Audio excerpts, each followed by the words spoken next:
The conversation has shifted. Yes, we're still in this together.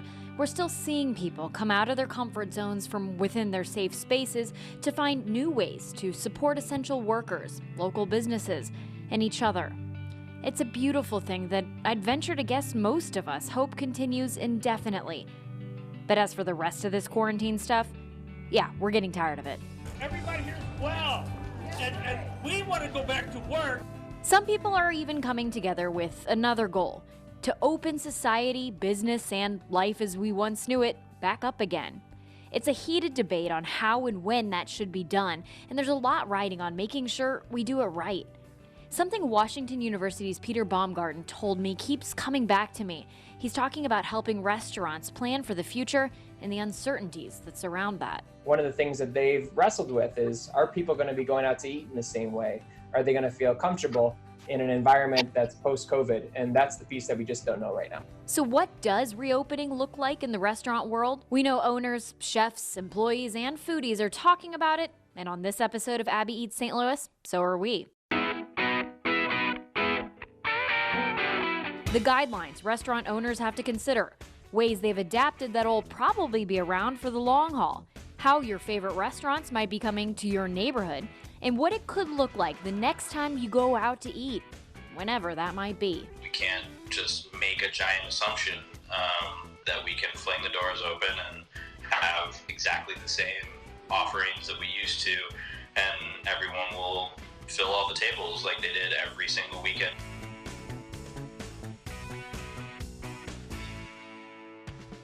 I always say I don't want to interview people for this podcast. I want it to feel more like a conversation. There's no right or wrong answer. Well, that's really been the case lately, with very few clear answers to be had about anything. But that also presented a tough pitch to management and ownership of bars and restaurants for this particular topic, reopening. Normally, I'm pretty convincing if I do say so myself, but this time, a handful actually declined to talk to me. The same reason for each. Folks who've kept their places open for curbside and delivery, owners who've made the decision to close for now, even some making plans for expansion or new locations within 2020, aren't really ready to talk on the record about the future of 2020. I get it. It's like jinxing yourself if you sound too optimistic, or maybe even creating a self-fulfilling prophecy if you sound too cautious. The truth is, nobody really knows what the future is going to look like, and here in St. Louis, the Pandemic Task Force is making that clear. Dr. Alex Garza is the incident commander of that task force. This week, he warned against rushing to reopen too much too soon. He says a balanced, thoughtful approach will be key to a safe reopening, and that businesses will have to find a way to keep patrons and employees safe once their doors are open again. The steps we've taken to flatten the curve, he says, must continue. But this sacrifice has saved many thousands of lives, and that cannot be understated. The National Restaurant Association published a guide to reopening. No real concrete rules or standards here, but things that need to be considered when allowing people back inside. A lot of it looks like what we saw in the weeks before dining rooms were forced to shutter altogether. Emphasis on cleaning and sanitizing surfaces, urging staff to stay home if they're sick. The guide reads, quote, "The devil is in the details, and not every restaurant is the same, and not every opening scenario will align." There will be a lot of personal decision in this and a lot of action based on local health guidelines, too. Much of it might be totally invisible to restaurant patrons, or at least not really impact your experience. Things like sanitizing table condiments between seatings, rolled silverware instead of table presets, no lemons or unwrapped straws from drink stations, fresh paper menus for every person. But some advised changes will really impact the things that make restaurants places worth going to, as social distancing becomes part of this new normal too. The association recommends restaurants, quote, update floor plans for common dining areas, redesign seating arrangements to ensure at least 6 feet of separation between table setups. Buffets, salad bars, probably a thing of the past. The crowded but cozy gathering space while you wait for your table, you might be asked to leave until you can be seated. Owners are also even being encouraged to consider a reservations-only business model or call-ahead seating to better space diners. The shoulder-to-shoulder congregation at the bar waiting for their spirits. One day we might not even need to say virtual happy hour. The virtual part might just be implied. In some places like booth seating or in front of host stands and cash registers, actual physical barriers might be put into place. Rather than asking for your check, you might hop online and pay from your phone. You might even have to get your temperature taken at the front door. You might be waited on by someone wearing a mask. Signage, they say, should be posted at the front entrance. Nobody with COVID-19 symptoms should be permitted to enter. These are all things Brian Hardesty and Dave Bailey have heard and are thinking about right now. Brian is a co-owner of Guerilla Street Food, 2 restaurant locations and a food truck currently, and the brains behind 9 Mile Garden, the area's first food truck park set to open in Afton with a local beer bar called The Canteen. Dave and his wife run the Bailey's family of restaurants, including breakfast hotspot Rooster, Bailey's Range with its fun burgers and shakes, Pop, the charming Lafayette Square champagne spot, and Small Batch, the sexy vegetarian whiskey bar. Both have several businesses to run, plus kids at home. So even if the days are blurring together for them, life is hardly at a standstill. Here's Brian. We're kind of just flying by the seat of our pants, making sure that everybody stays healthy, and we practice, safe practices as we possibly can. Right. All of my staff is on board with remaining open. Otherwise, we would have closed weeks ago. Really? So you talked to staff about that? Yeah, I mean, I sat there and I was like, look, guys, we have a couple of choices. We can close our doors and, throw everybody on furlough and see how that goes, or we can, try to tighten up labor as best as we can, keep the doors open, go curbside only, not have anybody walk inside of our dining room. Mm-hmm. All of you guys will be wearing gloves and masks, and, we'll be as safe as we can. And if we continue to do that, then, I can assure you that everybody will continue receiving a paycheck, and that would make me feel great to be able to continue doing that. Still waiting to hear if their PPP loan application went through, they're relying strictly on takeout orders right now. Of course, the best case scenario is for the Guerilla Street guys to be able to reopen both Webster Groves and the Del Mar Loop locations sooner than later. They miss having people actually enjoying the food inspired by co-owner Joel's family cooking in their dining rooms.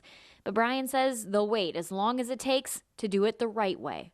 I fully, and I know that my business partner agrees with me, we fully support the idea of remaining closed and remaining as safe as possible until, this pandemic is behind us. Mm-hmm. And if that should mean that in the end, we have to close the doors temporarily or worse, then so be it. I would rather remain safe than, put anybody in danger. Mm-hmm. So there's that. But should we kind of come through this and get to reopen, I mean, number one, I know that, online ordering and curbside service is going to be something that we'll continue to offer.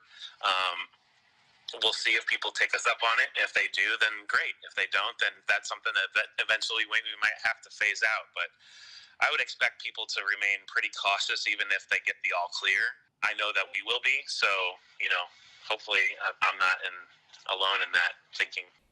Dave Bailey says adapting for social distancing might be one of the hardest challenges they'll face while still trying to connect with customers. Some spaces we can overcome that and still have, let's say, 25% or 40% of the seats that we used to have in the restaurant. We certainly don't have waiting areas or things like that anymore. So if it's raining outside, I would fully expect to see hardly anyone coming through the door. Right. One of the general recommendations that's being made is to switch to reservations where possible. And it's like, well, we've hardly ever used reservations in our restaurants before. We've used wait lists, and, so we'll get creative with that and figure out how to make that happen. Mm-hmm. And hopefully people can wait in their cars and are comfortable with that and are still interested enough to come to the restaurant in that regard. But yeah, I mean, that's something physical to overcome, but the psychological aspect of the social distancing is a huge thing, and that is a public writ large thing, right? So some people are gonna want that to be taken really seriously, myself included, and then for other people it won't feel as important. And that's not necessarily a criticism, but it's just how people socially interact with each other outdoors and then indoors, that's just going to be interesting to see how, you know, how diversity of opinion turns into the actual way that we end up interacting with each other. I asked both of the guys if the type of restaurants they have, Guerilla being fast casual, Bailey's restaurants being all over the map, will dictate the type of changes they'll have to make. I think that because we're fast casual, our food is made. I mean, we're called guerrilla street food. Our food is made to be able to take on the go and eat in the car or eat when you get home or whatever you'd like to do, eat in the park. So we've always been something that's kind of easy to carry with you. But I'm not sure if that gives us any kind of advantage once they kind of, get the all clear and we're able to open up our dining room again. Yeah. I think that we're going to have to put some space in between our tables and maybe reduce the amount of seats that we have for a while. But as far as fine dining places, are just places that are more like reliant on sit down and full service. I think that they're going to have a even bigger struggle than we will because, they have a concept that, they make a schedule for all the different servers and the server assistants and, the bartenders and the, all the people that support that process they're going to have to be questioning, how many people can I schedule tonight? I mean, are we going to be, a ghost town because everybody's afraid to come out? I think it's going to be really rough. But then again, I also believe that people are going to be so sick of being indoors that it will come back. And of course, we have such a great restaurant scene. People are going to support it. So I don't think it's totally grim, the outlook. It's just going to be gradual. It's going to be different. Those intimate bars and restaurants that we might be used to might look a little different. But I was looking at some restaurant association guidelines that suggested something like, call ahead only for certain restaurants or, to making sure that they can accommodate things. So I think that's just overall experience is going to be pretty different. Yeah. I mean, you look at, in particular, like, of course, I'm a huge supporter of the St. Louis restaurant scene, and I live really close to Louis. Yeah. And, Louis is doing exactly what you'd expect a great restaurant to do. They've made curbside service feel fine dining. Like you make an appointment to come pick up your food, and when you arrive, your food is there, and they have a smile on their face. You take your food back home, and it is, beautifully plated in a to-go box as possible. It's just as delicious, and they are great people. So when they get to reopen their doors, I'm sure that after a period of people being kind of gun shy, you're going to see that place packed just as expected. Part of the reason, Dave, I wanted to talk to you specifically about this idea of the future of the restaurant world is because you have so many different types of restaurants here that we're talking about, everywhere from Rooster to Bailey's Range to Pop. Those are totally different vibes and environments. Is it going to have to be a personalized look for each one of those restaurants when we're talking about what the new normal is going to look like? Yeah, and we're not 100% sure what the new normal looks like or what I know it'll change a lot over time. So we're taking each building into consideration, trying to figure out what order we can reopen them in, how we would have to space things out and, do what we need to do to take care of the staff. And even just think about, because a lot of our kitchens are really small. So having people work at a safe distance from each other is going to be really tricky. And a lot of the recommendations, frankly, have been, just very, very general as they kind of come out and say, maintain this, use disposable menus, have all the staff wear masks, etc. Despite all of our places looking really different and having really different feels, they were all specifically designed to be convivial places where lots of people can be around each other and near each other. And, we have communal tables at Range and at Rooster, where it's literally set up with the idea that you sit next to your neighbor, and or you sit next to someone who could be your neighbor and you don't realize it, and you engage with them in new and interesting ways. And now it's that's sort of all thrown out the window.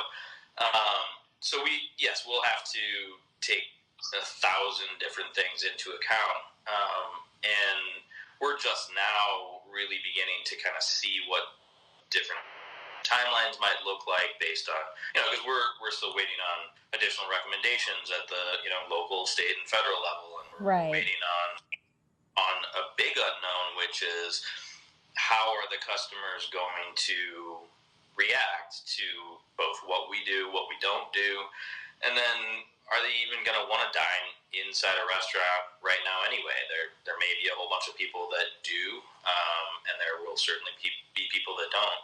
So carry out and to go and delivery is going to be a much, much larger portion of what we do moving forward for sure. I know that for you and your wife, each restaurant symbolizes some part of your personality, some vision that you've come up with along your journey together. And it's a space. It's not just a place where people can eat food. It's not just about the food. It is about the space too. We're seeing, people putting plexiglass up between booths and having to put big tape markings on the floor to show people where they can stand and walk and things like that.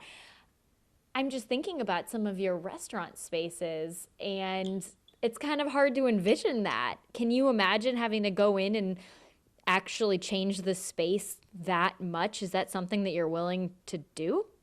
Yeah, I mean, look, we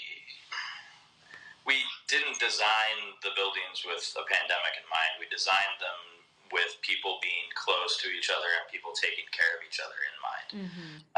And so we can still do the taking care of each other part, and what we have to do to physically make adjustments to the restaurants, we'll figure out how to do that.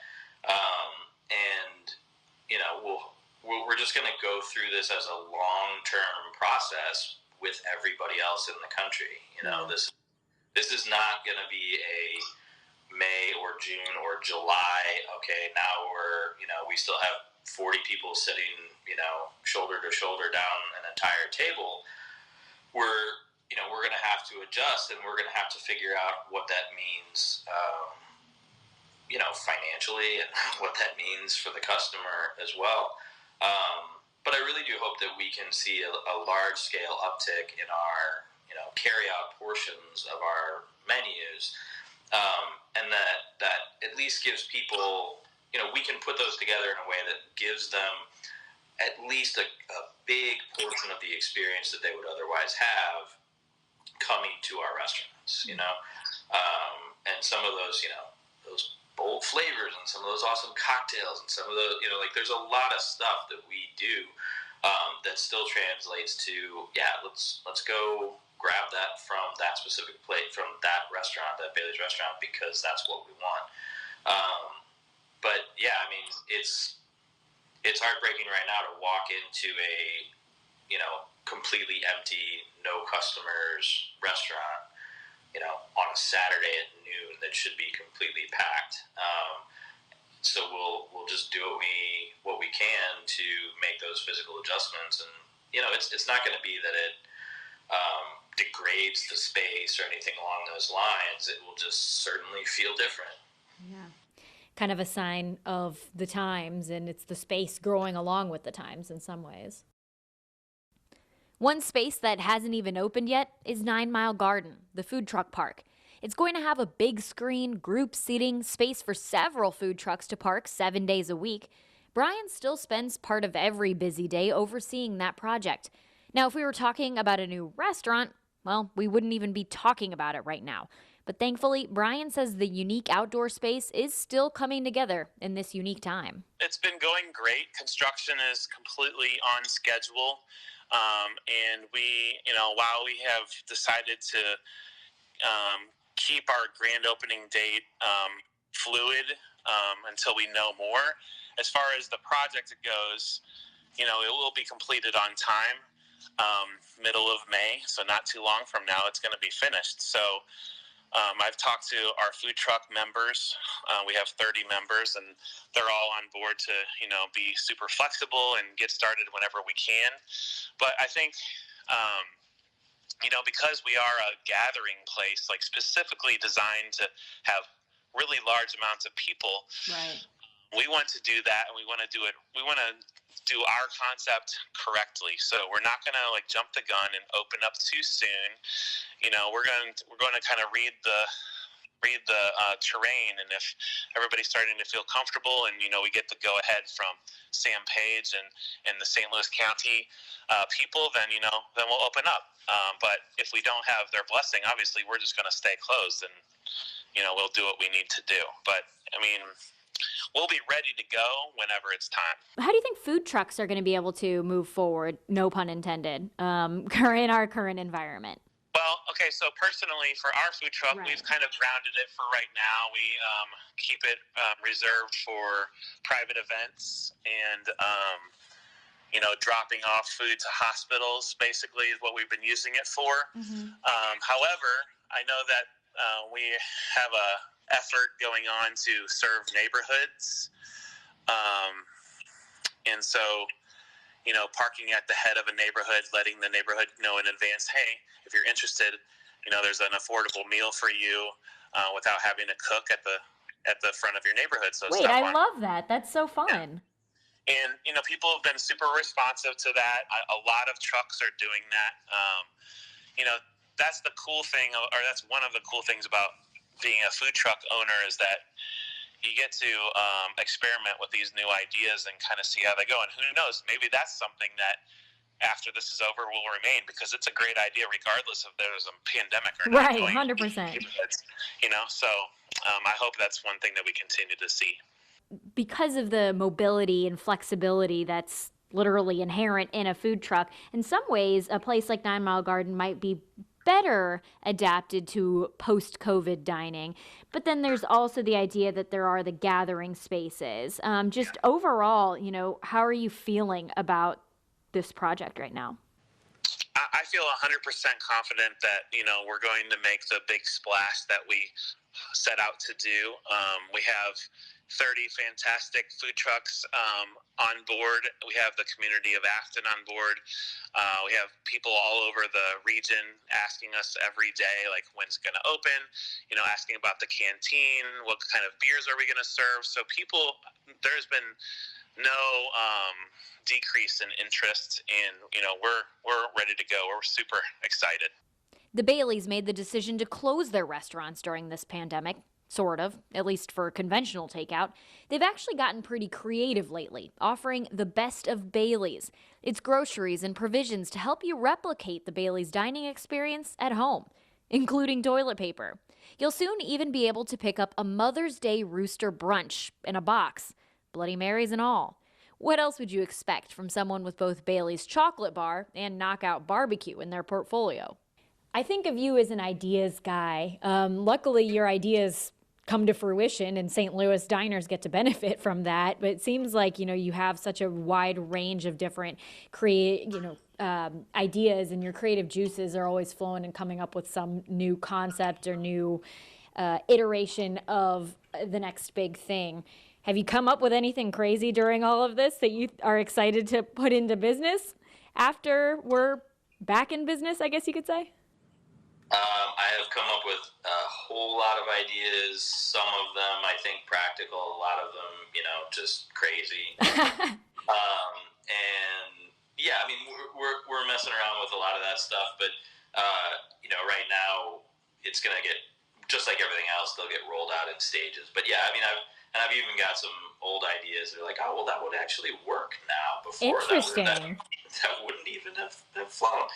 So yeah, there's stuff we'll be rolling out over the next several months for sure. Plexiglass barriers, call-ahead dining, disposable menus. They may be among the changes you'll see whenever we get to whatever time comes after this weird and scary time. But these leaders in our local restaurant community agree. The heart of what makes these community kitchens so great will never change.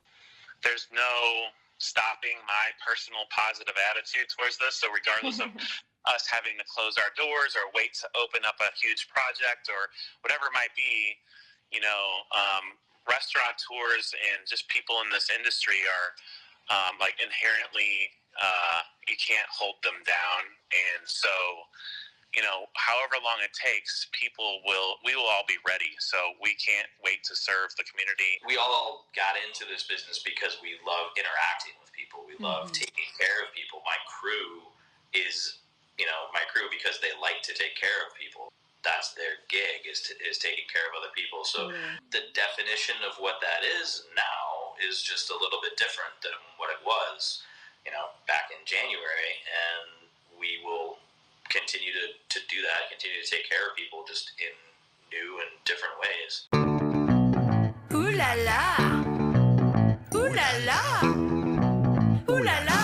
Abby Eats St. Louis is a Five on Your Side podcast production. I'm Abby Larico. My beloved executive producer from her own personal home bureau is Dory Olmos. Make sure you're subscribed to the podcast and let us know why in a review. Follow us on Instagram too. We're at Abby Eats St. Louis. Check the episode notes for helpful links to our coverage of reopening plans. We're cheering you on from 6 feet away. Seize the plate.